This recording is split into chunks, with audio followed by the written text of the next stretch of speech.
Too much time on your phone isn't just a problem for kids. It's affecting adults in serious ways too. From sleep problems to mental health, experts say now's the time to reset those screen time habits. Screen time is a part of our everyday life, but Dr. Bonnie Herr, a primary care physician with Community Health Partners, says it's costing us more than we think. Our main issue with adults is that it causes a sedentary lifestyle.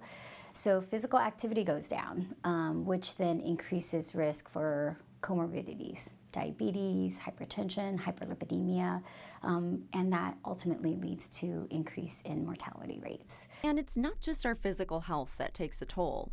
Constant scrolling can affect your mental health too. So if you're not sleeping well, that exacerbates depression and anxiety.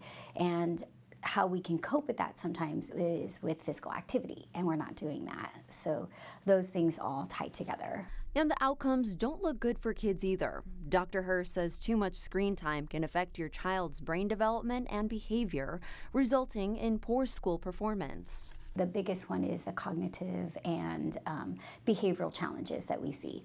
Attention issues, language deficits or development, social emotional maturity levels go down, and then obviously academic performances.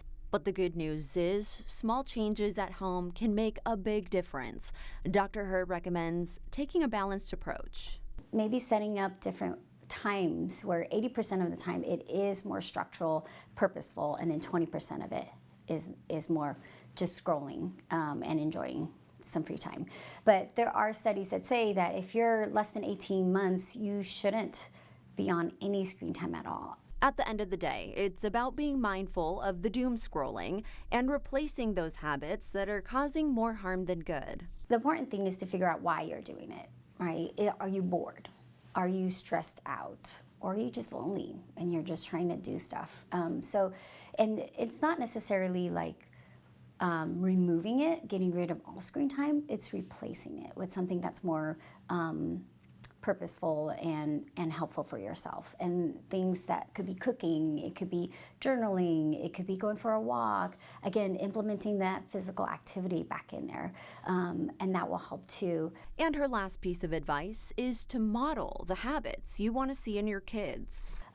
Other things that you can do is, being a parent myself is modeling it. So just not having those things done when it is a family event or setting time away. So mindful media is important. Ultimately, the key is making screen time intentional and knowing when it's time to unplug.